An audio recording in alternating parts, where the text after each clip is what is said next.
Tell someone, don't hesitate.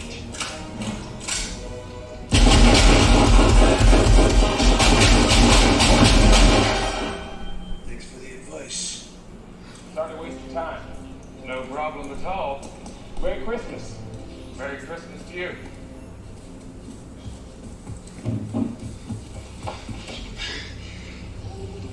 Outside is frightful.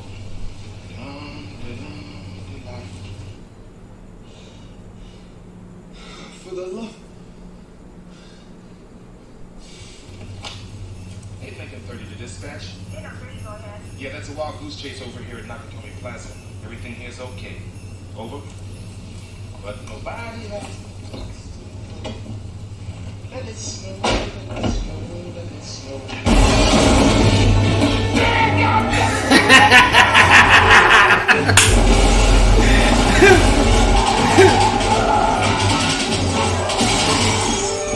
Welcome to the party, pal!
What's going on, ladies and gents in Cyberland? Coming back to another film review of action films.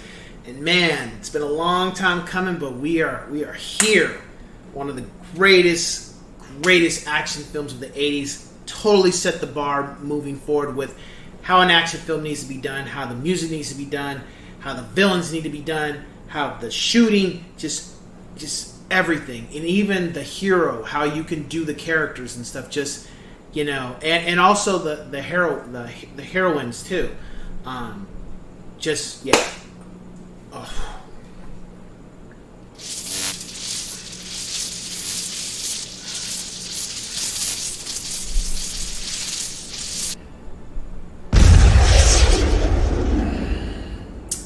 Die Hard. So, let me just be clear. Die Hard was not the first film of the set that I saw. The first film that I saw was Die Hard 3. And you could say, well, how is that possible? Well, when I saw Die Hard 3, it was 95. I'm still in elementary. And I briefly remember seeing 2. Actually, no. Die Hard 3 was not the first one I saw. I saw part 2, but I didn't really understand it when I was little. And then I saw 3. 3 was when what started getting the juices flowing to where I'm like, okay, I gotta let me go watch the other films kind of thing. 3 did it for me. I had never seen 1 up until that point. I did see a clip that they had put in 3 that was of 1. I was like, okay. But sat down. So what I did was Die Hard came out with a set of 1, 2, and 3. It was these big cases. And it has the making of the film, and then it had the film for each one of Die Hard 1 through 3. I was like, I'm gonna get this. It wasn't too expensive. Bought the set, and then I watched them in order, and it was good. Die Hard is a film about John McClane, Bruce Willis. I think it was one of the first films big films Bruce Willis did that made him an action star. And pretty much he's coming in from New York to see his wife and his kids because his wife and him are estranged. They haven't been getting along because she chose to take a career move in New York, in LA, and he wasn't trying to compromise and come to L.A. You know, just a couple bullshit. And comes there, they get in an argument, but he ends up going to a room and he's thinking about taking off. But then all of a sudden, these guys show up with the great Alan Rickman and his crew, and they take over the building, and they have some demands. They capture everybody except John, and of course John's limo driver, who happens to be at the bottom of the building, so he don't know what's going on. And then little by little, John starts taking out the men, and you know, I don't want to give it away for anybody who hasn't seen it, but that, and of course it's during Christmas time, so all these things are going on. It's you know, this film, I wouldn't say it had a lot of one-liners, but the action, people always refer to this because I guess before this film came out, the action for the 80s wasn't like this. It was just different. And then the attitude of John McClane was different. Before him, heroes acted a certain way, and when it came to John McClane, he was like, I'm just a regular guy, but I ain't gonna take no shit off of anybody. I don't give a fuck who it is. And you see that when he talks to certain other police officers. And then how he conducts himself in general, you know. Very abrupt, very straightforward with what he's gonna do or what needs to be done. And he gets hurt. The thing about John McClane, when you see him start out to where he ends, you know, he's clean cut, and then towards the end of the film, he's busted up and dirty and bleeding. He's been shot. You know, he's cut. His feet are cut up. He's just been through the ringer. But you know, I guess that's why I call it Die Hard, because he's not going willingly. You know, and then. You just see these sequences, and they really work on the character development of John McClane, is showing that he does have his issues like we all do, but he's still a good man. He tries to be a good husband. You know, even though he has his faults, and we see that with his conversations he has with Carl Weathers. I think his name is Carl Weathers, but with the character, the man who played the father in Family Matters, because apparently he had done a couple cop roles. He had done Ghostbusters prior to this. He had a scene in the jail cell.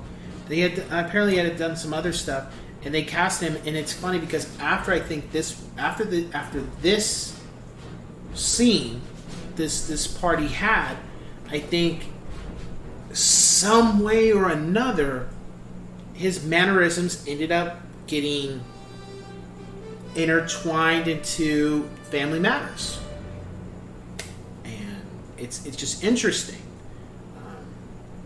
I don't even think he cursed really in the film, as opposed to what Bruce Willis' character did. And I don't know. I mean, it's just interesting when you see this character, and then how his mannerism stuff ended up going into the Family Matters character. There wasn't anything I didn't like. The film didn't drag. The music was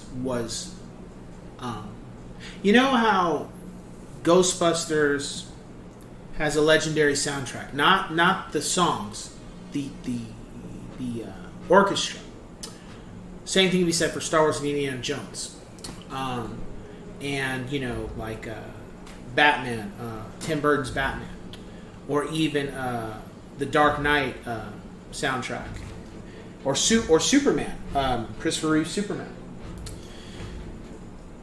Die Hard had that element like Nightmare Before Christmas and stuff. It had the music of Die Hard is like, you could play that in certain places and people will totally know what this music is from. It's like Back to the Future. It has a memorable score. Not the songs, just the score. The score is very memorable because it incorporates kind of like elements of Lethal Weapon almost, but then you have actual Christmas music.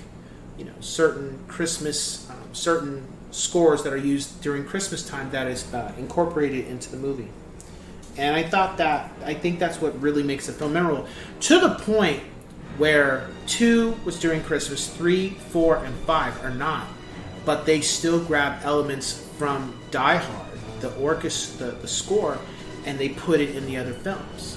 and it's just like, and it works. It's just that score is John McClane, that encompasses Die Hard to where you utilize it for the films moving forward. So yeah, if you've never seen Die Hard, you gotta watch it. You may not have to watch the other films, hypothetically, if you don't want to, but if you've never seen Die Hard. And the funny thing is, I come across things about Die Hard every so often, and people still debate, is it a Christmas movie or is it not? And I think Bruce Willis said it's not a Christmas movie. But then people debate him and be like, no, it is a Christmas movie. And it's just funny because it's during Christmas, but I feel it is a Christmas movie, but it's not a Christmas movie in the sense that this is a film you can watch with your 5-year-old kids, you know, because there are some scenes in here where you kind of see some nudity. You're like, whoa, you ain't ready for that yet. You know, 10-year-olds, not yet, you know, but 14, 15, okay, it's not too bad, you know.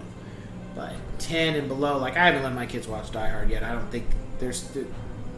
I think there's just still some scenes in there. Not yet. A little older, a little bit more, you know. So yeah, but gotta watch it.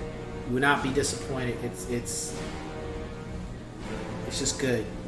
Beginning to when the credits roll, it's just good. So with that being said, I'll catch you guys on the next one. Take care.